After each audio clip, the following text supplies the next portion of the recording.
Hello, good morning, and welcome to this Dawn's Taste Challenge. And Dawn has arrived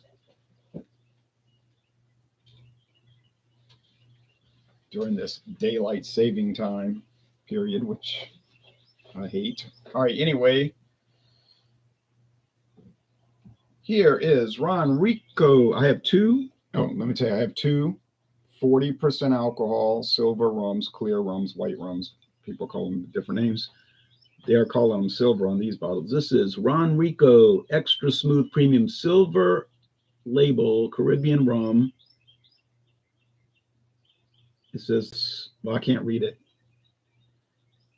That small and in cursive, but there's a cabana with people at the bar and a walk on the sea behind it. This was started in Puerto Rico. There's the crest of the Kingdom of Spain. There's a reason for that, actually. Did my research about this. This is produced at the Cruzan Rum Distillery, and there's a recipe on the back for a cocktail. Okay, so it's produced at Cruzan Rum Distillery in the United States Virgin Islands. So it's no longer produced in Puerto Rico, but it's no longer independent. It's been bought out years ago. It's under Suntory Global Spirits today. No website listing anymore. They used to have it. Back when it was like a top of the line, well, you know what I'm saying, a premier brand, kind of like Bacardi or something like that. Used to be like that. It's actually older than Bacardi by 2 years. It won in the 1890s. It was given a honor by the King of Spain as an official rum of Spanish grandees, which is like Spanish minor nobility, like they would call them barons in England. But and they still have that on there as like a tradition. I don't think it's officially in play anymore. In England, they have the royal warrant. You can produce a product under a royal warrant as an official, say, rum of the royal family, those kind of things.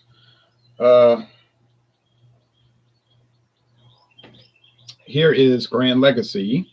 Oh, so then it came under Seagram's. Seagram's took hold of it because, you know, Seagram's back up until the year 2000 was the largest liquor company in the world.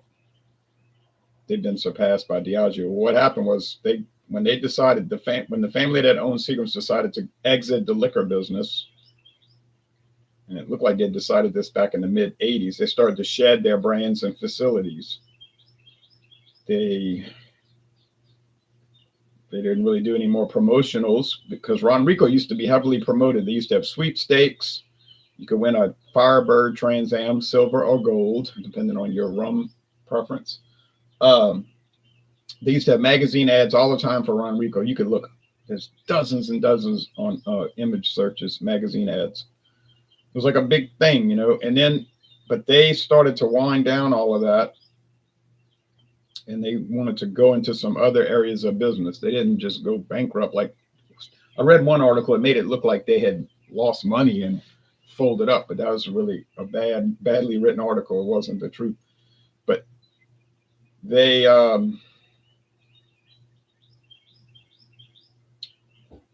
started to shed brands. They sold a bunch of their stuff to the Sazerac Company in 1989.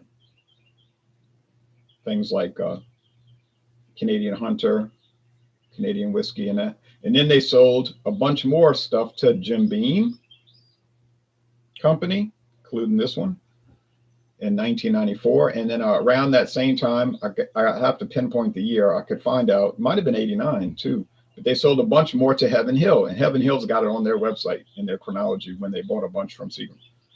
And then in 2000, they began to sell everything, the remainder, to whoever wanted to bid on it. They sold a Crown Royal to Diageo. They sold Seagram's gin to another company, and so forth. So, you know, that's what they decided to do. They sold Chivas Brothers, a huge Scottish company, to another international company, Pernod Ricard. So that's how this came under kind of a convoluted history, how it came under the Suntory Global Spirits brand, who ended up buying Jim Beam in 2014. So here is Gran Legacy.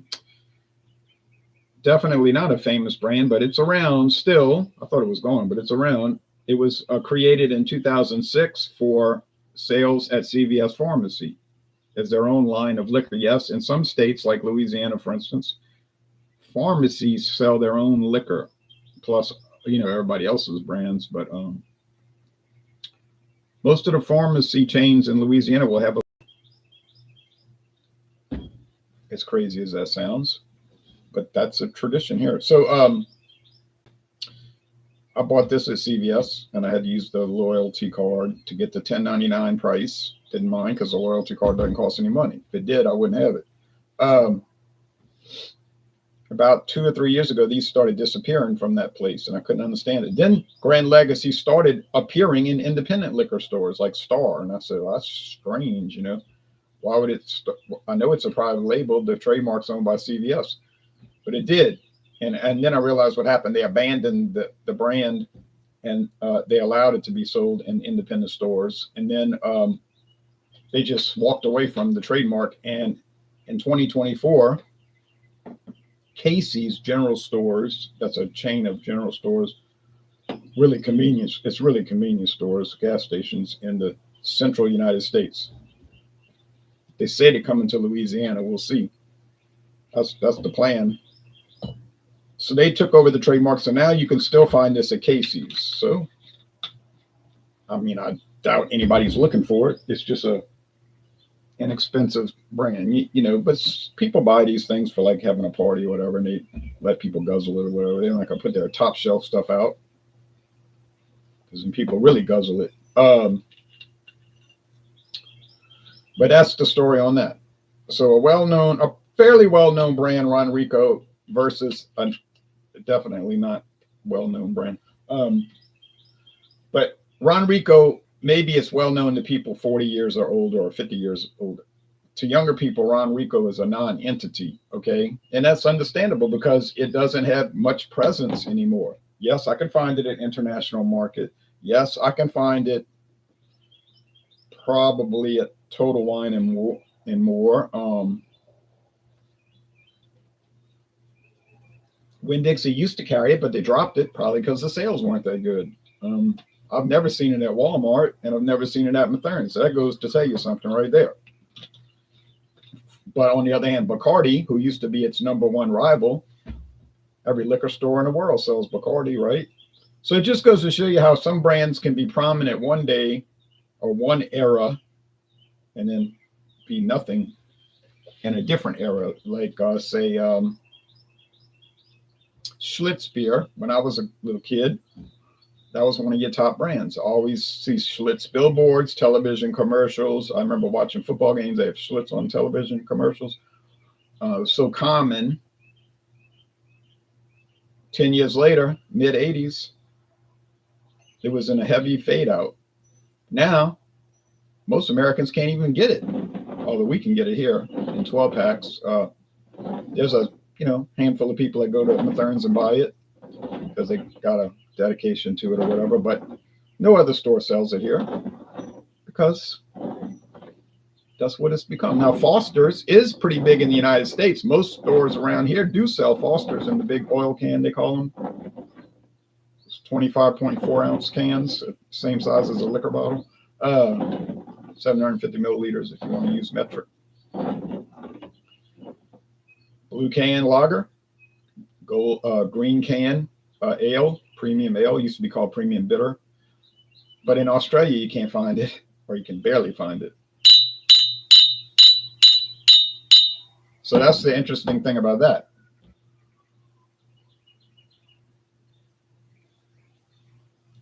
Once prominent in Australia, like 50 years ago, they're #1 beer, even 40 years ago. Now they're number 500 beer. You got to search it out. And it's not even the same as the American version.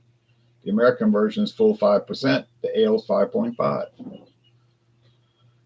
It's one of the top beers in England, Foster's, but it's a 4% much lighter beer. Never had that version. Of course, we can't get it here. Okay, so anyway, it's an odd thing, isn't it? Okay, Carling used to be a very big Canadian and American brand, USA brand. Carling Black Lager, Black Label, Carling Black Label. Excuse me. Try finding that. Go to England. It's a big brand, Carling. It's just called Carling. Another low, relatively low alcohol, 4%. Common item. South Africa, it's their number one beer brand. True story. South Africa, number one brand is Carling Black Label. Still called Black Label, and it's 5.5. It's a strong malt liquor type beer. So these things are fascinating when you get down to it. Now the aroma here almost has like lemon. That's strange. Lemon pledge. But I know that's not right. Okay, but that's what I'm picking up, which is bizarre. Let's go over here. Yeah, I'm getting that also, so I don't know what's causing that. I didn't eat or drink anything strange today. So, but there's not much difference. So in appearance, they're identical, clear, like vodka. Aroma, yeah, about the same. And now let's go with taste.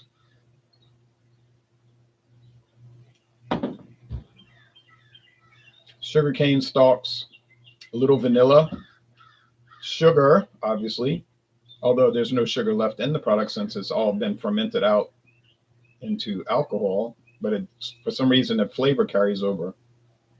And I'm not a scientist. Pleasant, medium body, mostly dry finish. Oh, what did I pay for Ronrico? I paid $9.99 for that. I could have gotten a handle for $12.99, but I can still get a handle for $12.99, I believe, at that other store. But I figured this is enough, and it has been enough. I don't need to go buy in handles or everything, because A, I don't want to drink all of it. It's too much, and secondly, it takes up too much space. But hey, well, what can you say? Now, this one is drier and has less of a vanilla flavor. So I'm thinking this is the Ronrico, no flavoring added. That we know of. Gran Legacy says Caribbean style rum with natural flavors. Caribbean style rum made in America. Ha ha ha. Ronrico, literally Caribbean rum, formerly of Puerto Rico, but now at the United States Virgin Islands, the island of St. Croix, Cruzan Distillery. Whatever happened to the Ronrico Distillery in Puerto Rico? I really don't know. I haven't researched it.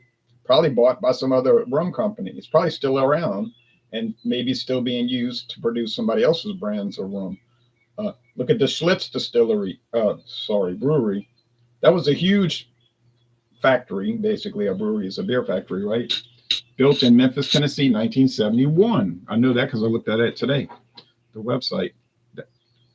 But it's still in production. And they still make Schlitz there. You say they still make Schlitz at the old Schlitz Brewery. That's right. Because City Brewing owns it now. They took it over. And they do contract brewing. And one of their big contracts is Pabst Brewing Company beers. Pabst owns Schlitz these days. And as it was revealed when they filed for bankruptcy, some kind of problem they had, probably from buying that Irwindale Brewery in Los Angeles County, California, from Miller. Well, actually, Pabst bought it and then turned it over to City Brewing. That probably cost them a whole lot of money and probably hurt their cash. Whatever. I don't know. I don't know the whole. So I just know that it's still in business. But turns out that Pabst has an ownership stake in City Brewing, which I had suspected all along. I said this 20 years ago. 20 years ago, I was telling people, I bet you Pabst has their hand in that. It's just too. It's some funny stuff going on with that. And turns out they don't have a majority stake. But they didn't say what the percentage was. Who are the other investors? I don't know. Do other investors have a relationship with Pabst Brewing? This I don't know. Pabst Brewing is privately owned. Their books are closed, and yeah,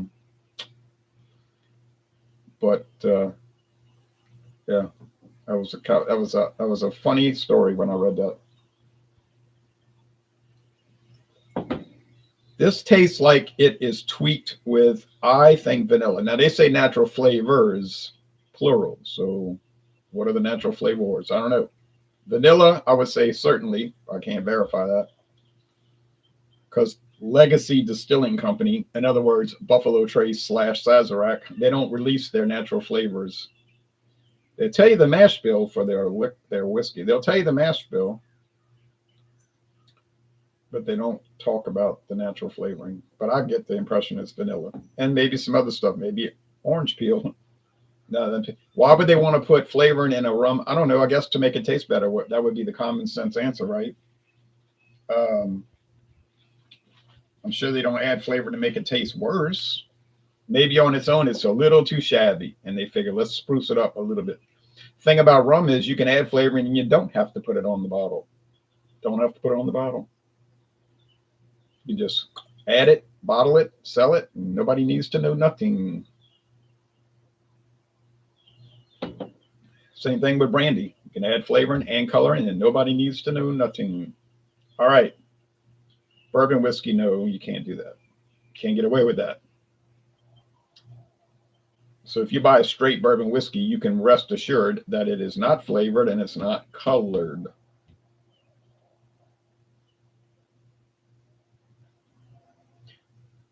You say, what if it's a blended bourbon? Well, all bets are off then.